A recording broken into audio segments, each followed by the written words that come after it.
Your life will change if you decide that eagle falconry is for you, and there are clear rules you have to obey to ensure an animal as intelligent as this is trained to become a well-mannered servant and companion and not the master. Which is why Pete and Gary have driven 3 hours to see Roy. We've got 5 eagles that we're exercising and training today. We've got a couple of this year's young eagles that we're just bringing on, and part of the fitness training routine that we do with them, and part of the routine that we do to keep the eagles in condition and keep them running along the right track is to give them a few lure flights each day, so they get 2 or 3 long hard flights at simulated game. So today we're using a skinned out fox with the head on, and the eagles are going to chase after that, towed behind the gator that we've got.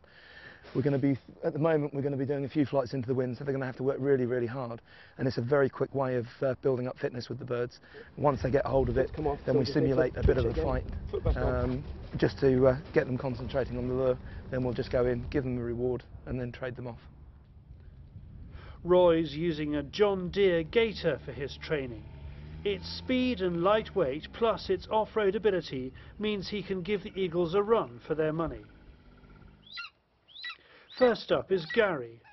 His young eagle has been a bit aggressive of late, but he's had a few days R&R at Roy's, and today he has a chance to channel some of that aggression in the right way.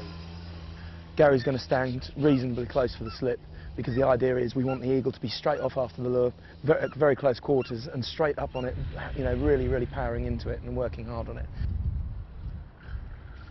It's been a good flight, but now it's the all-important trade. We've just had a bit of a tussle with him, and what we're going to do, he's locked onto the head with both feet, so we're going to put a reward on top of the fox. So he's going to get a few pieces of meat on top, so that's going to be his reward for catching. With young eagles, it's important to make sure that the trade is perfect. So the idea is there's no snottiness, no silliness. You shouldn't be having problems with their feet, and they should just trade up absolutely perfectly onto the lure, onto the fist from the lure, get their reward without any snottiness or any bad behaviour. Hood back on, and he's ready for his next go. The eagles will each do a couple of flights this afternoon, and just like us taking up a new Get Fit regime, they will be hurting in the morning. Up next is 6-month-old eagle Merlin. The youngster is already proving to be a well-mannered customer. He's a cracking-natured bird. As you've seen, there's no aggression there at all. He's just fully focused on what the job is, what we want him to do, and it's also what he wants to do as well, so all's good. Pete is a professional falconer on an estate in Leicestershire, but because eagles are so different to other birds of prey, he wants to make sure he gets it right, whilst realising a boyhood dream. So it's nothing new for me, but the golden eagle side of things it's something that's I've been dreaming of since I was 7 or 8 years old, and I've been planning it for a good number of years now.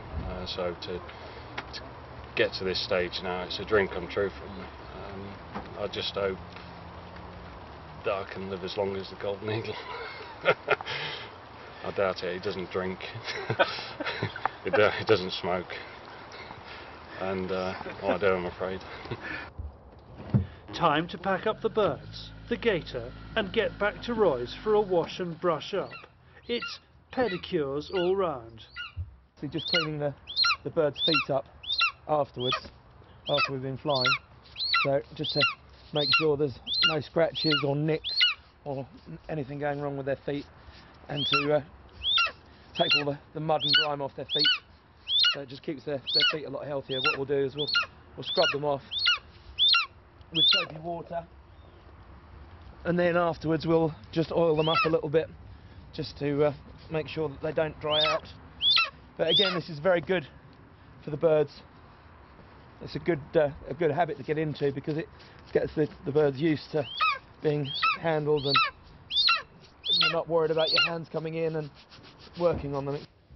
So, over a cuppa, Gary has a chance to reflect on how his bird has done today and whether he feels he can give him the time it needs.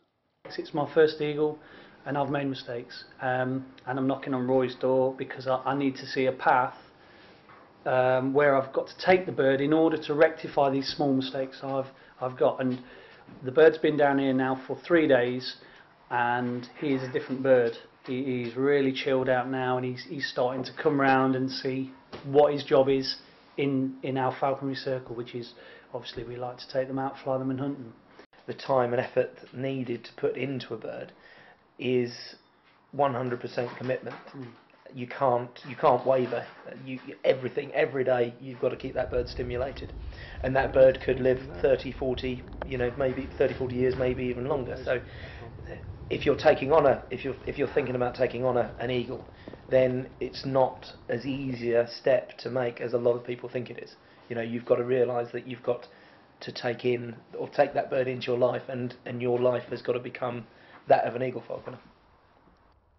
If you want a meaningful relationship with a bird as majestic as a golden eagle, you'll have to treat it like royalty.